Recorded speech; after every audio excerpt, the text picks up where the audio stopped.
Hi everyone, in this lecture we're going to look at John Keats, who lived a tragically short life from 1795 to 1821. His father ran a stable in London and eventually married his boss's daughter, and these would be John Keats's parents. So his father would inherit the business, and his mother was affectionate, it's well noted, but essentially rather negligent. She eventually would remarry right away after John's father died in a horseback riding accident. I think he fell off the back of a horse and unfortunately passed. So she would remarry and then actually leave John as well as his siblings. He was the oldest of four kids. So he was left along with his siblings with their grandmother, and they didn't see their mom for about 4 years. The year before John's father passed, he enrolled at a institution called the John Clark School, which was well known for being very progressive in terms of the curriculum compared to a lot of the more prestigious and expensive schools in the area, which John's family could not afford. John was noted for being a rambunctious, high-spirited student when he was at the school. Rather comically, he was also very small in stature. By the time he was done growing, he was just barely over 5 feet tall. So by today's standards, he would be considered quite short for a male. That said, he was a really good fighter, actually, and he was also quite good at sports. When he was at the Clark School, he befriended the son of the headmaster, whose name was Charles Cowden Clark, and Charles Cowden Clark would later go on to become a writer and an editor, and he played a big role in encouraging John Keats to write poetry and to read. And this wasn't only when they were both at the Clark School, but as well as for the time after.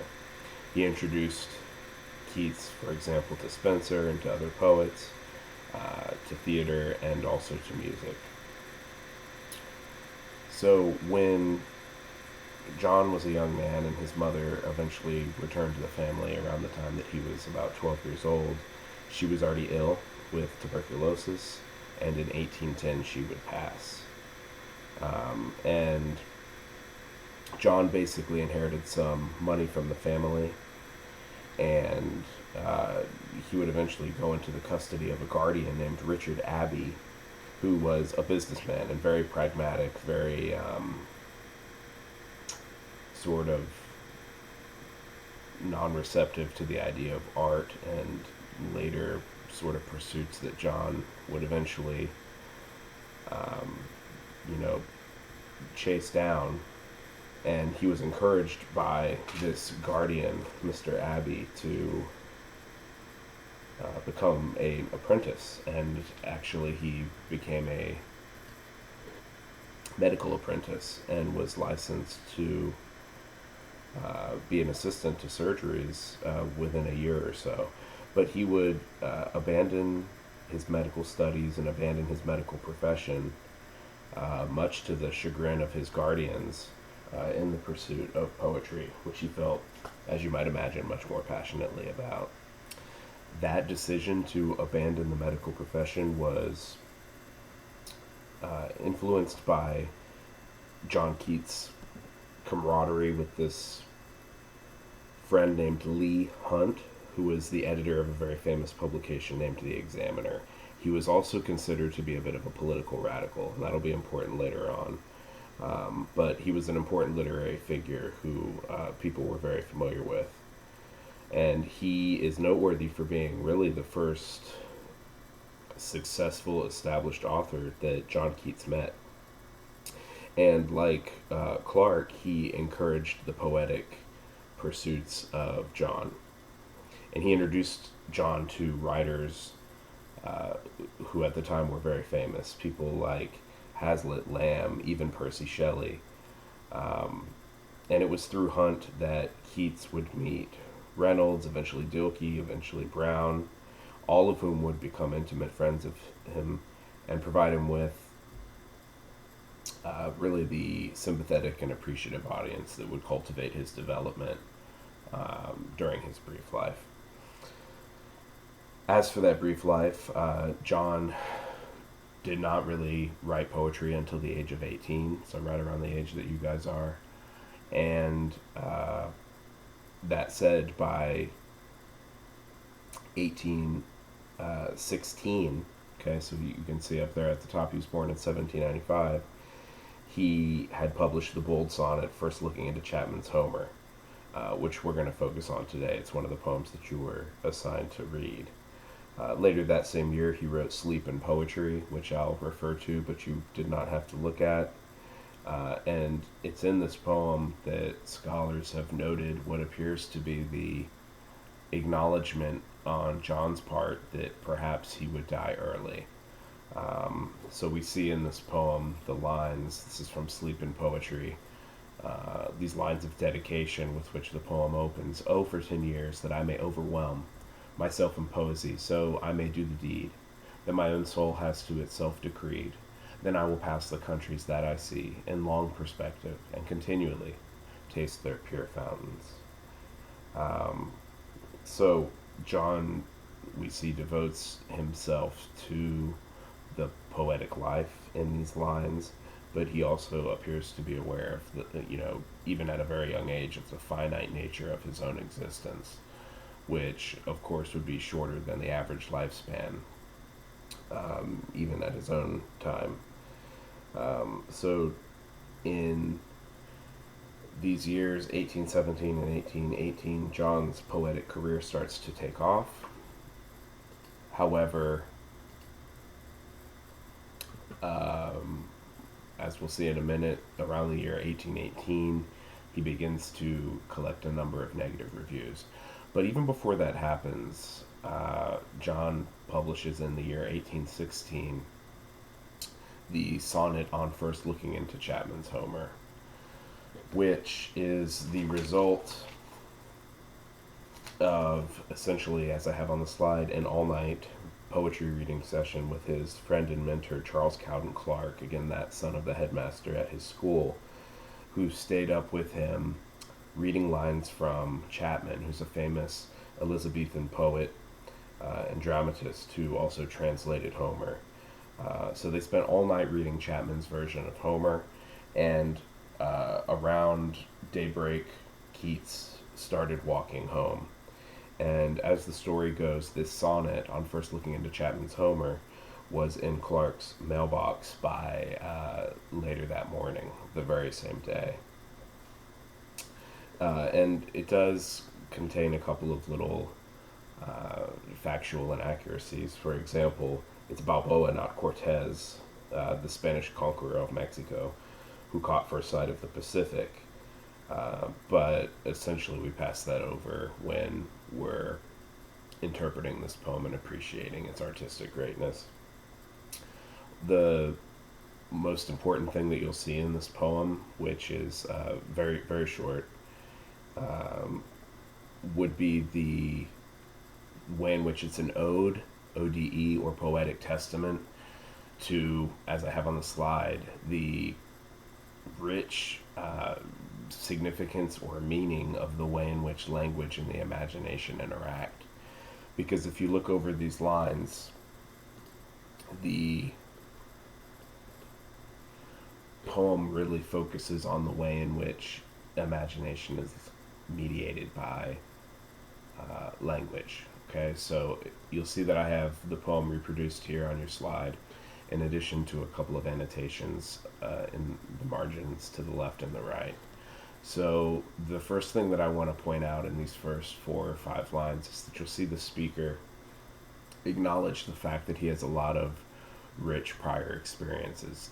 In other words, he's not coming from a place of ignorance. He's somebody who has seen things before, and with that experience, he has a certain ability to realize when all of his experiences heretofore have been surpassed by some new experience, which in this case will be the translation of Homer by Chapman. Second, if you look here where we're about halfway down my second annotation to the right, where I've written language versus sensation, where you see Keats emphasize the way in which his hearing, or as I put it here, his experience of language as the spoken word of the poet, in this case Homer, mediated by Chapman, is in a certain sense superior to other forms of sense experience, most importantly vision. For example, look at the line, "Yet did I never breathe its pure serene, till I heard Chapman speak out loud and bold. Then felt I like some watcher of the skies, when a new planet swims into his ken, or like stout Cortez, when with eagle eyes he stared at the Pacific, and all his men looked at each other with a wild surmise, silent upon a peak in Darien." So,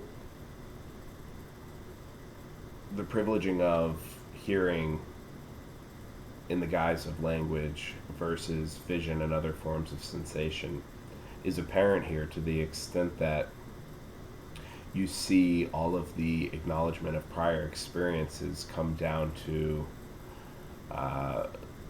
experiences that have been transmitted via the author's eyes, right? Much have I traveled in the realms of gold, in many goodly states and kingdoms seen. Round many western islands have I been, which bards in fealty to Apollo hold. But there's a certain shift or transition about halfway through the sonnet where the poet says, "Yet did I never breathe its pure serene, till I heard," emphatically heard, "Chapman speak out loud and bold." So essentially the idea here is that I did not really see, using my imagination, what Homer was describing until I, somewhat paradoxically, heard the words of Chapman. So again, just to repeat this idea being that the imaginative vision is enhanced by something that is heard and not something that's seen. And we don't want to pass over the fact that the sonnet concludes with a reference to the image of the discoverer. I already read these lines, but the idea of someone who's beholding the sky and sees a new planet come into his view, or a explorer who discovers some new part of the world, in this case, a vast ocean. And the significance here is that the discoverer in both of these examples is associated with the speaker. If you look up near to the right of where I have a language and the vector pointing toward imagination, the speaker feels like those explorers. He feels like those discoverers. But again, he doesn't have any sensory experience that's not mediated via language and the spoken word. So overall, in a nutshell, one of the things that we can really underscore with this particular sonnet from Keats is the way in which you have this opposition between hearing or audition and other types of sense experience. And here, hearing and language are clearly prioritized or privileged over other forms of experience and even other forms of artistic experience. Okay, so 1818, 2 years after the sonnet on Chapman's Homer is published, Keats kind of has a rough start with which the year begins. Specifically, he starts to receive a number of negative reviews from some of the most important poetic figures who were alive at his time, including, as I have on the slide, Shelley and Byron. And I have a couple of quotes for you here. Shelley calls Keats a pale flower, and Byron says that Keats' poetry is snuffed out by an article.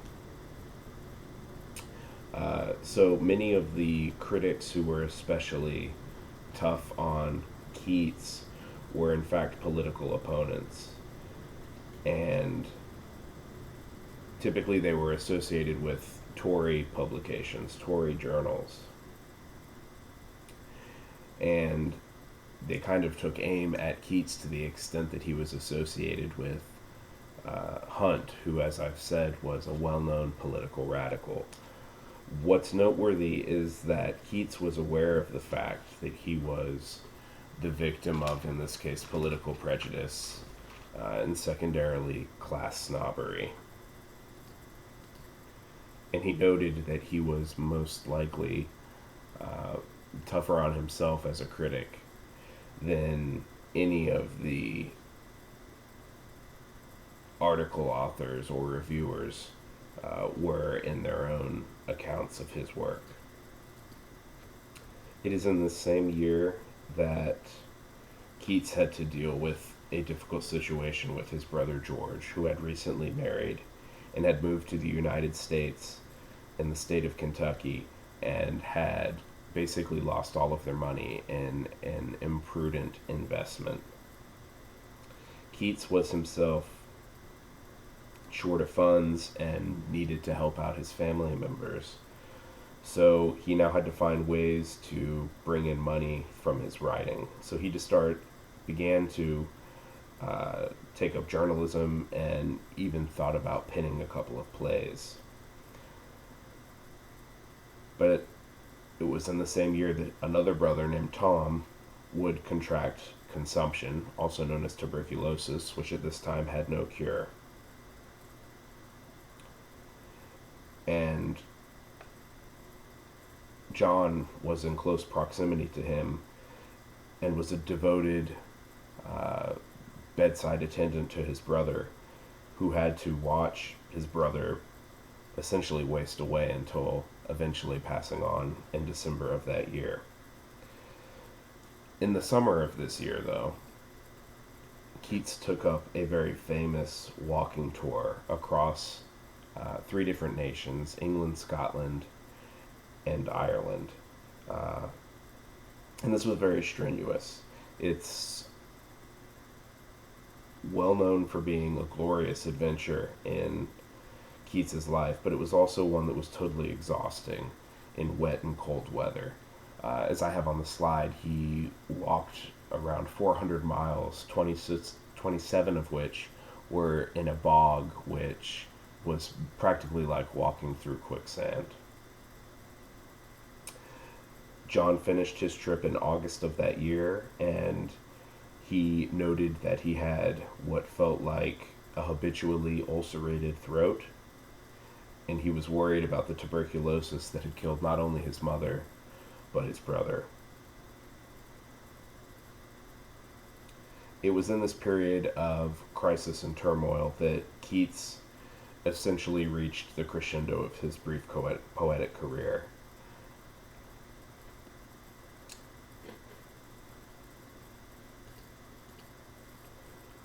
And in the years 1819, specifically from January to September, masterpiece followed masterpiece quickly after the other.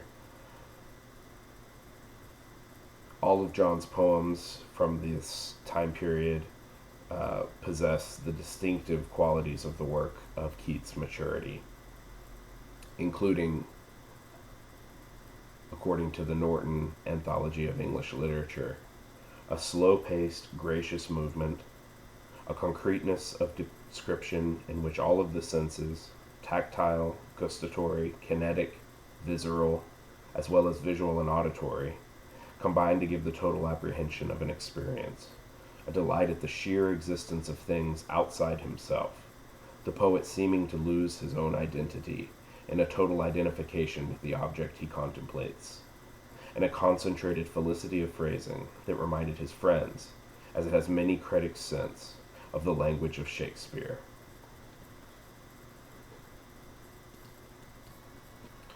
It's imperative that we underscore once more that this remarkably and profoundly productive artistic period for Keats would occur subsequent to his walking tour, which,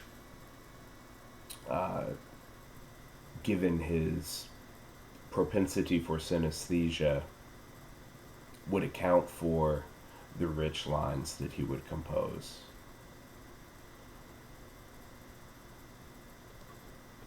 So in this poem, Ode on a Grecian Urn from 1819, we see first and foremost further evidence of Keats's classicism, his interest in Greek art. He, in this poem, describes an urn which is based on perhaps real urns that John did see in person. We know for a fact that there are some famous works of Greek art that John did get a chance to view, but the particular poem that is the object of the image in this case is the synthesis of all of these perhaps real vases or artifacts that John saw.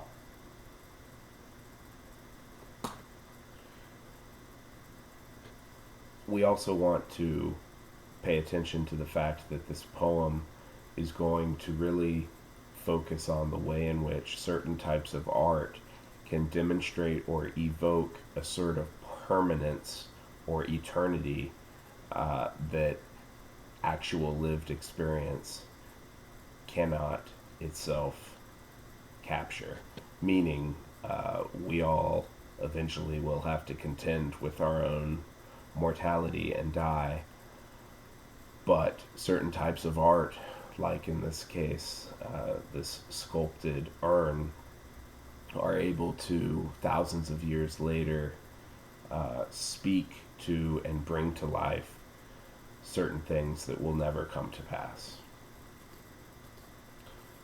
So if I can begin my analysis here in this lecture with the beginning, we have a really interesting image that commences things here. The speaker writes, "Thou still unravished bride of quietness, thou foster child of silence and slow time." Here, when the poet refers to the urn as a bride of quietness, or a foster child of silence and slow time, he captures the idea that the urn itself can't speak. The urn can't be heard.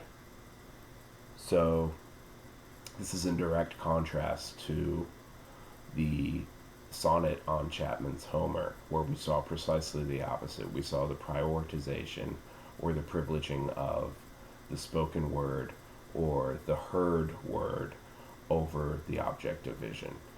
Here it's the object of vision, the vase, which is sensuously experienced with one's eyes. Despite the fact that the urn is captured almost outside of time, right? Unlike Chapman's translation of Homer, where when it's read, that is a temporal event, right, that exists within time. The urn or any other sort of sculpture is different to the extent that it's plastic art. It's not in movement, it's not in flux. Despite the fact that it's not in flux, it's still able to tell a story. It's still able to give this rich narrative, but without having to take recourse to language. We see this same idea when in line 13 the poet refers to the sensual ear. The poem says, if I start at line 11. Heard melodies are sweet, but those unheard are sweeter. Therefore ye soft pipes play on, not to the sensual ear, but more endeared. Pipe to the spirit ditties of no tone. When the poet here refers to the sensual ear, he is referring to what's called the ear of sense, which is in direct contrast to the idea of the spirit or the soul of the imagination. The ear of sense or the sensual ear is only able to make sense of things that follow certain linguistic structures. Imagination doesn't work like that. If you think of a dream that has no linguistic content whatsoever, it's still able to convey meaning to you outside of that normal milieu of semantic or linguistic sense. We could also say here discursive sense. Thus, what the poet is saying, once more in direct contrast to the sonnet on the Chapman translation, is that what is heard, what is experienced via linguistic mediation, is sweet and conveys artistic truth.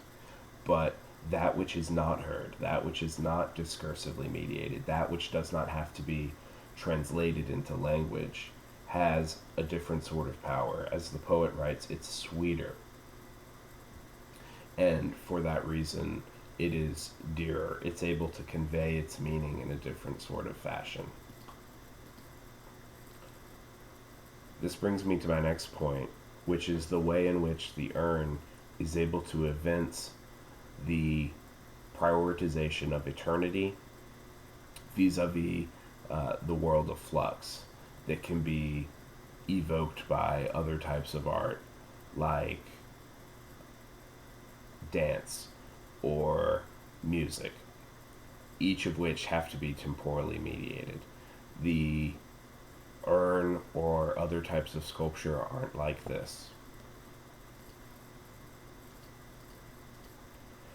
The Norton Anthology of English Literature notes that in the urn, which captures moments of intense experience and attitudes of grace and immobilizes them in marble, Keats finds the perfect analog for his concern with the longing for permanence in a world of change.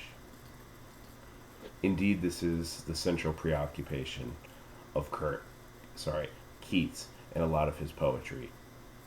Namely, this acknowledgement of the fact that experience is constantly changing. It's like a flame. When we use this word flux, think of a fire, or to use the image of Heraclitus, the stream, which is itself nothing without the movement intrinsic to its very being, right? And there's this famous line attributed to Heraclitus, which, if I may paraphrase, essentially says you never step into the same stream or river twice, because the waters around your foot as you step into the stream are constantly changing. This is directly analogous to what Keats observes about the nature of life. It's like the flame, it's like the stream. It's constantly moving, it's constantly transforming, it's constantly changing. In the urn, we see something radically different. We see something radically other. We see the very encapsulation of eternity itself. And the idea here is that Keats realizes or acknowledges the way in which art is able to speak to something eternal. It's able to transcend the nature of lived experience. Keats calls the urn a sylvan historian who canst thus express a flowery tale more sweetly than our rhyme. The idea being that the rhyme occupies the world of flux, and the urn is able to act as a different sort of historian that is able to tell a narrative that's even richer than the sort that can be conveyed via language and the spoken word of poetry. That said, there are numerous curiosities when it comes to the way in which Keats uses language in this poem. The first of which is right in the very beginning, where Keats writes thou still unravished bride of quietness. It comes down to the fact that we're not sure what Keats means here by still. Is still used here as an adverb or as an adjective? If he's using still as an adverb, what he means then is as yet. Like, are you still a student at Bishop Kinney? By contrast, if he's using the word still as an adjective, he's referring to motionlessness. Are you sitting still in your seat? Various publications have this line printed in a different way. Specifically, some versions have a comma after the word still, which, when you have that comma there, really pin down the meaning of these lines. Specifically, suggests that the word must be being used as an adjective to refer to the idea of motionlessness. Why does this matter? Well, this ambiguity lends itself to an important hermeneutic or interpretive problem. Namely, if the poet is referring to the urn as a bride of quietness that as of yet has not spoke, but will in the future perhaps speak in the moment that the urn as an artistic object is experienced by a subject, then this is quite obviously profoundly different from the notion that the urn is motionless, which would be the other sense of the term still. As I've here indicated in this lecture, there's definite evidence that Keats intends to refer to the urn as motionless in a way, to the extent that it's atemporal, it's infinite, it's able to endure throughout time in a way that other forms of art are unable to. That said, this idea that the urn is motionless belies the idea that the urn is able to convey such a rich and meaningful narrative. Perhaps we should resolve ourselves to the interpretive position that both of these meanings are intended in the words of the poet. Even more interesting, and certainly even more controversial, is the puzzling conclusion of the poem, in which it is written, "Beauty is truth, truth beauty. That is all ye know on earth, and all ye need to know." There are at least 3 different versions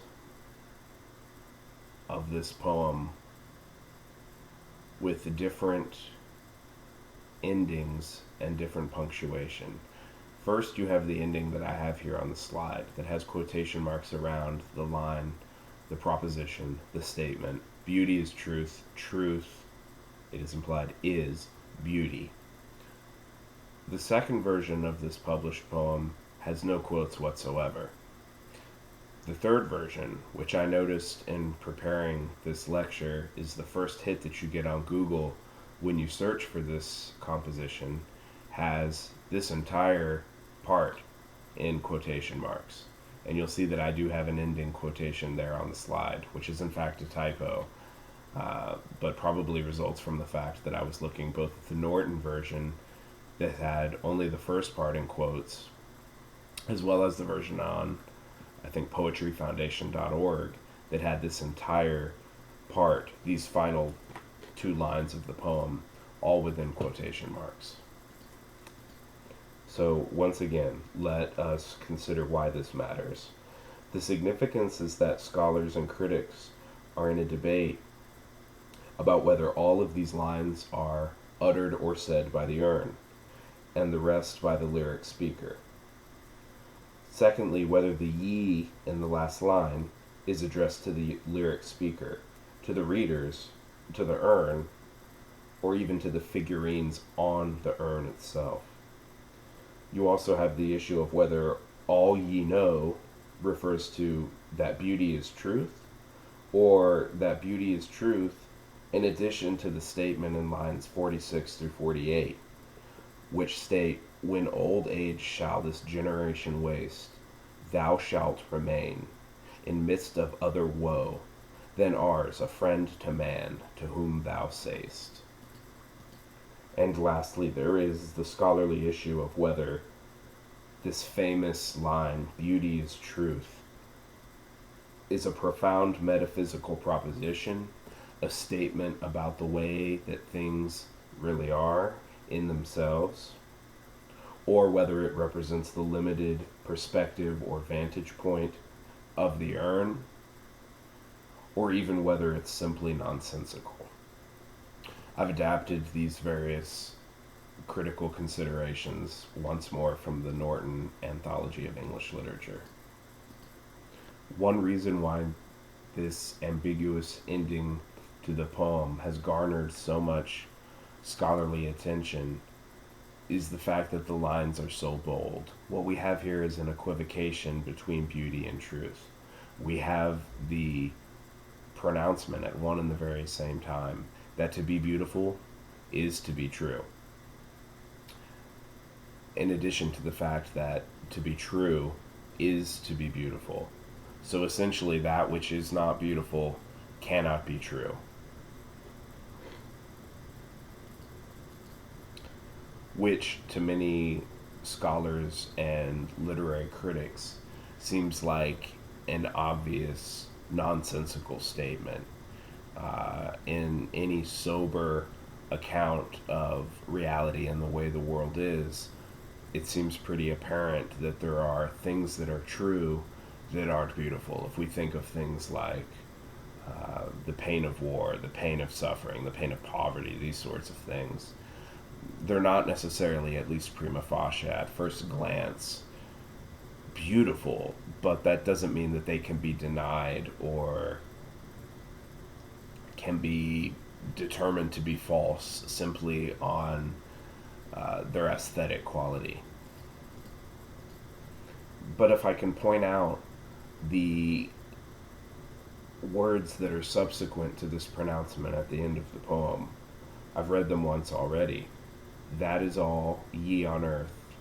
Sorry, that is all ye know on earth, and all ye need to know, can be read in the sense that this isn't necessarily correct. This isn't necessarily a true belief, but it is what is believed by people on earth, by mortals. Here you almost have the acknowledgement of other types of knowledge, of other epistemological positions that subjects could take, whether it's the knowledge of a God, right? As we all know, the God of Christianity is determined to be omniscient, right? He's all-knowing.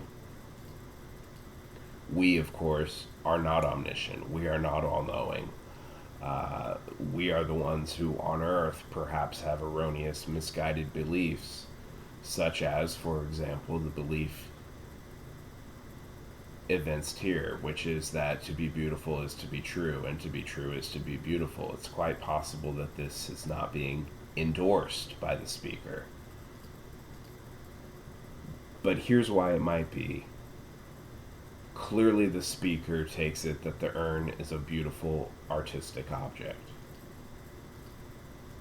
And while it might be difficult to resolve whether he thinks that the object is beautiful because it's true, or true because it's beautiful, it's quite possible that Keats, as poet, is reveling in this ostensible contradiction, this ostensible paradox, this ostensible chicken-egg dilemma. In other words, it might be the case that the truth comes out of the contradiction. And while this idea of a truth that arises out of a contradiction violates what's referred to in ancient Greek philosophy as the principle of non-contradiction, which says that A and not A cannot both be true at the same time. We're not confined to that sort of worldview that sort of perspective when we're looking at art, and in this case, poetry. And that is because the emphasis of poetry is on the artistic imagination and not the rational mind, not the discursive mind, not the logical mind. In short, not on the logos. And we should note that not only in the Ode on a Grecian Urn, but also the sonnet on Chapman's translation of Homer, you have a undeniable and determinate emphasis upon the artistic imagination, the way in which the artist is able to, through the imagination, convey truths that are different in kind, but also more meaningful than other sorts of truths, whether they're scientific or mathematic or historical or political or religious or philosophical. One calls to mind the famous quote from Blake, "One power alone makes a poet, imagination, the divine vision." We see both of these poems champion the idea of imagination as divine vision, as a way to speak to the significance or meaning of all of the complex and sometimes chaotic contradictions of ordinary life.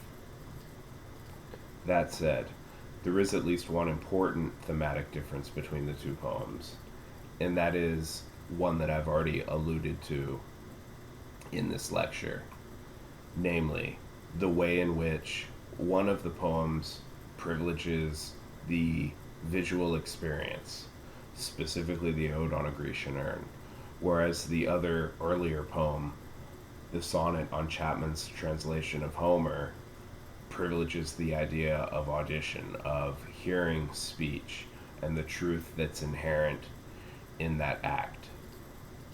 What are we to make of this seeming poetic contradiction that's captured in the difference between these two poems? Perhaps we needn't concern ourselves too much with what appears to be a contradiction. First, as I've already noted, Keats revels in the contradictory nature of experience. And I say revels despite the fact that sometimes this contradictory nature of experience is the object of melancholy. As the Norton Critical Edition puts it, under the richly sensuous surface, we find Keats's characteristic presentation of all experience as a tangle of inseparable but irreconcilable opposites. He finds melancholy in delight, and pleasure in pain. He feels the highest intensity of love as an approximation to death. He inclines equally toward a life of indolence and sensation, and toward a life of thought. He is aware both of the attraction of an imaginative dream world without disagreeables and the remorseless pressure of the actual. He aspires at the same time to aesthetic detachment and to social responsibility. So in short, if I may, it seems to me that the idea here is not to deny the contradictory nature of experience, not to turn to unsatisfactory answers regarding the meaning behind this contradictory nature of experience, whether the answers come from philosophy or organized religion, but rather to live in, to inhabit this contradictory nature of life, to celebrate what seems at first to be a problem. Make no mistake, we see Keats struggle.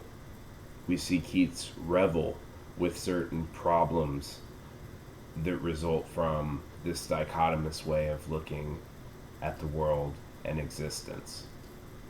But as the Norton Anthology puts it, to the end of Keats's life, he refused to seek solace for the complexity and contradictions of experience, either in the abstractions of inherited philosophical doctrines or in the absolutes of religious career.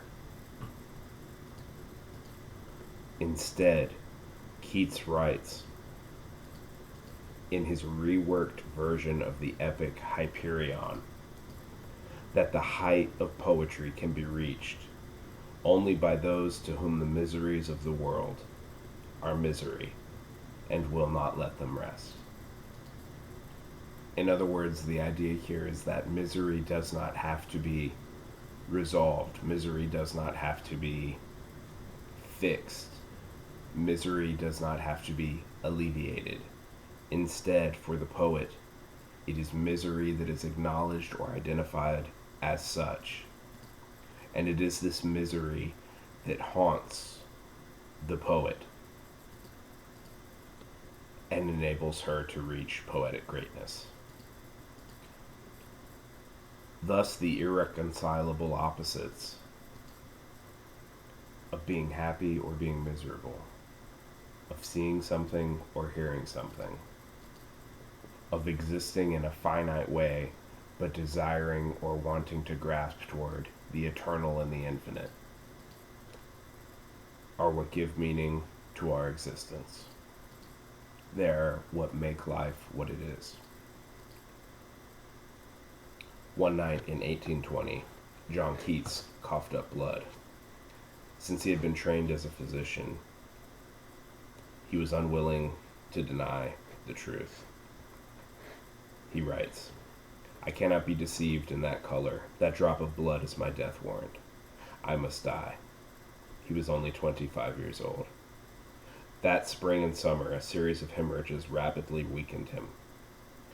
The following autumn, he allowed himself to be persuaded to move to Italy, perhaps thinking that the climate would help him feel better.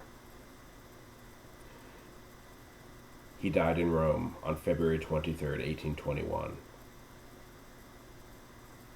At times, the agony of his disease, tuberculosis, the seeming frustration of his hopes for great poetic achievement, and the despair of his passion for his lover, Fanny Brawne, compelled even Keats's brave spirit to bitterness and jealousy. But we can't overpass the fact that Keats was always able to recover his gallantry. In his very last letter, written to Charles Brown, he writes, at the end, "I can scarcely bid you goodbye even in a letter. I always made an awkward bow. God bless you, John Keats." It's impossible to read the poetry and letters of Keats without a sense of the tragic waste of an extraordinary intellect, of a genius that was cut short. It's interesting to think about what Keats might have accomplished if he had lived longer. What we do know, however, is that his poetry, when he stopped writing at only the age of 24, exceeds what, at the same age, had been achieved by figures the likes of Chaucer, Milton, and Shakespeare.